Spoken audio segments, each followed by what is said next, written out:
Hey guys, so இப்போ நம்ம இந்த வீடியோவில் நம்ம வந்து என்ன பண்ணலாம் அப்படின்னா, ஜஸ்ட் வந்து நம்ம பிஹெச்பி மையர்பின்ல வந்து இதுக்குன்னு சொல்லிட்டு ஒரு டேட்டா பேஸ் ஒன்று கிரியேட் பண்ணுவோம்.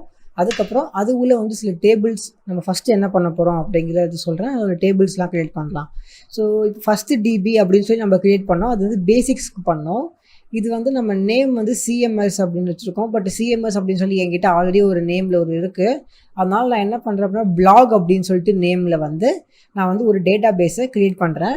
இப்போது நான் என்ன பண்ணுறேன் அப்படின்னா, கேட்டகரி அப்படின்னு சொல்லிட்டு வச்சுட்டு ஒரு 2 காலம், ஓகேவா, 2 காலமில் நான் வந்து ஒரு டேபிள் ஒன்று க்ரியேட் பண்ணுறேன். ஓகேவா, டேபிள் ஒன்று க்ரியேட் பண்ணுறேன். இதுக்கு வந்து நான் என்ன பண்ணலாம் அப்படின்னா, கேட்டகரிக்கு வந்து இப்போது நம்ம இதில் வந்து ஐடி அப்படின்னு நம்ம கொடுக்க முடியாது. ஓகேவா, இப்போ நம்ம ஐடி மட்டும் கொடுத்தோம் அப்படின்னா என்ன ஆகும், நம்ம ஃப்யூச்சரில் வந்து யூசர்ஸு போஸ்ட் எல்லாத்துக்குமே வந்து ஐடி இருக்கும். ஸோ ஒன்று வந்து குழம்பிடும். அதனால் நான் என்ன பண்ணுறேன் அப்படின்னா, கேட்டகிரி ஐடி அப்படின்னு சொல்லி இப்படி கொடுத்துக்கிறேன். அதே மாதிரி கேட்டகிரி டைட்டில் அப்படின்னு சொல்லி கொடுத்துக்கிறேன். ஸோ இப்போ எனக்கு வந்து எக்ஸாக்டாக தெரியும். கரெக்டாக இது வந்து வாக்கு, இது வந்து 32 வச்சுக்கலாம், இது ஒரு 200 வச்சுக்கலாம். ஆட்டோ இன்க்ரிமெண்ட் வச்சுப்போம், ஐடிக்கு சேவ் பண்ணிக்கலாம். ஸோ இப்போது கேட்டகிரி உள்ளே வந்து கேட்டகிரி ஐடி, கேட்டகிரி டைட்டில் அப்படின்னு சொல்லிட்டு நமக்கு வந்து 2 விஷயம் இருக்குது. கரெக்டாக? ஓகே. ஸோ நெக்ஸ்ட் வந்து நம்ம என்ன பண்ணுவோம், நம்மளோட கோடு இங்கே இருக்குது. இதில் வந்து நம்ம சிஎம்எஸில் தான் நம்மளோட கோடு இருக்குது. ஓகேவா, index.htmlனு இருக்குது. அதை ரீநேம் பண்ணி index.php அப்படின்னு சொல்லிட்டு கன்வெர்ட் பண்ணிப்போம். நெக்ஸ்ட்டு இப்போ இது நமக்கு தேவைப்படாது இனிமேல். நெக்ஸ்ட்டு இது உள்ள நம்ம என்ன பண்ணோம் அப்படின்னா, இன்க்ளூட்ஸ் அப்படின்னு சொல்லிட்டு ஒரு ஃபோல்டர் ஒன்று க்ரியேட் பண்ணலாம். பேசிக்ஸில் இல்லை, இதில் இன்க்ளூட்ஸ் அப்படின்னு பண்ணிவிட்டு இது உள்ளே வந்து நான் வந்து என்ன பண்ணுறேன், db.php அப்படின்னு சொல்லி ஒரு ஃபைல் க்ரியேட் பண்ணுறேன்.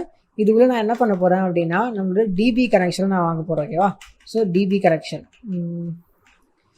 கனெக்ஷனுக்கு நம்ம எப்போவும் போல் நம்ம பண்ணலாம். ஸோ கனெக்ஷன் அப்படிங்கிற இந்த வேரியபிளில் ஈக்குவல்ஸ் டு mysql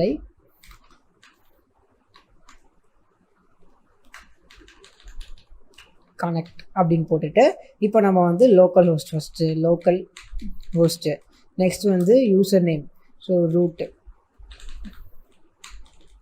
அதே மாதிரி நெக்ஸ்ட் வந்து பாஸ்வேர்டு பிளாங்காக விட்டுடலாம். அதுக்கப்புறம் நம்ம என்ன டேட்டா பேஸில் நம்ம கனெக்ட் பண்ணோம் அப்படின்னா, இப்போ நம்ம வந்து பிளாக் அப்படிங்கிற நம்மளோட புது டேட்டா பேஸில் கனெக்ட் பண்ணோம். ஸோ பிளாக் போட்டாச்சா. ஸோ இங்கே கீழே வந்து ஜஸ்ட் ஒரு இஃப் ஸ்டேட்மெண்ட் போட்டுக்கிறேன். இஃப் நாட் கனெக்ஷன் என்ன பண்ணு, echo not connected to DP dot அப்படின்னு போட்டுட்டு mysql எரர். ஓகேவா, ஸோ எரர் எனக்கு நல்லா தெரிஞ்சிடும். இப்போ நீங்கள் என்ன பண்ணலாம் அப்படின்னா, இந்த ஃபைலை வந்து index.htmlலையோ இல்லை எதில் நீங்கள் வந்து யூஸ் பண்ணணும்னு நினைக்கிறீங்களோ அதில் இன்க்ளூட் பண்ணால் போதும். சிம்பிளாக இன்க்ளூட் அப்படின்னு போட்டு இப்போ நம்ம வந்து db.php அப்படின்னு போட்டால் நமக்கு ஒர்க் ஆகாது. பிகாஸ் இது என்ன பண்ணோம், index.phpயில் இருக்கிற இதே ஃபோல்டரில் db.php அப்படின்னு சொல்லிட்டு ஏதாச்சும் ஒரு ஃபைல் இருக்கான்னு பார்க்கும். இல்லாதனால எரர் வரும். ஸோ நம்ம என்ன பண்ணோம் அப்படின்னா, நார்மலாக இப்போது இதில் வந்து இன்க்ளூட்ஸ் அப்படின்னு போட்டோம் அப்படின்னா தான் ஒர்க் ஆகும். ஓகேவா, ஸோ இப்போ நம்ம வந்து இது பண்ணிட்டோம். இப்போ அடுத்த வீடியோவில் நெக்ஸ்ட் விஷயங்கள்லாம் நம்ம பார்க்கலாம். ஓகேவா.